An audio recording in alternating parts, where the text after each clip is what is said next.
இந்த தடவை என்ன பார்ப்பீங்க அப்படின்னா, கும்பராசிக்காரர்கள் விமானம் பார்ப்பீங்க. அத தாண்டியும் நெறைய கும்பராசிக்காரர்களுக்கு எனக்கு தெரிந்து, இந்த தடவ பாம்பு பார்ப்பதற்கான வாய்ப்புகள் உண்டு. யூசுவலி கும்பம்னா ஊஞ்சல்னு சொல்லுவீங்க.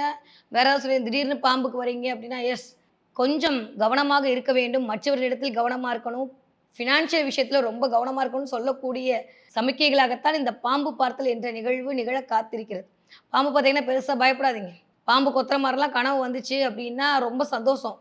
ஐ ஜாலி அப்டின்னு ஹைஃபை உங்களுக்கே நீங்க பண்ணிக்கோங்க. எந்திரிச்சு போய் கண்ணாடிய பார்த்து ஸ்மைல் பண்ணிட்டு வந்துருங்க. ஏன்னா, யாரெல்லாம் பாம்பு கனவுல கொத்துற மாரி பார்க்குறாங்களோ, அவங்களுடைய கஷ்டகாலம் விலகப் போகிறது என்று அர்த்தம். இந்த தடவ எந்த எண்ணெய் பயன்படுத்தினால் எனக்கான அதிர்ஷ்டங்கள் திறக்கும்? சொல்றதெல்லாம் கேட்க நல்லா தான் இருக்கு மேடம். எந்த எண்ணெய் நான் பயன்படுத்தினா எனக்கு நல்லது நடக்கும் அப்டின்னா, கும்பராசிக்காரர்களுக்கு 730587 730558 இந்த எண்ணை பயன்படுத்துங்க.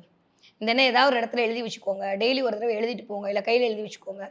இந்த எண்ணை பயன்படுத்தும்போது கேதுவால் வரக்கூடிய பிரச்சனையாக இருந்தாலும் சரி, அடுத்தவர்களால் வரக்கூடிய ப்ராப்ளமா இருந்தாலும் சரி, குட்டி குட்டியா வரக்கூடிய தடைகளா இருந்தாலும் சரி, புதிய விஷயங்கள் ஸ்டார்ட் பண்ணும்போது வரக்கூடிய லேசினஸா இருந்தாலும் சரி, எல்லாமே கும்பராசிகளுக்கு இந்த எண்ணை பயன்படுத்தும்போது இந்த மாதம் நிவர்த்தி ஆகும்.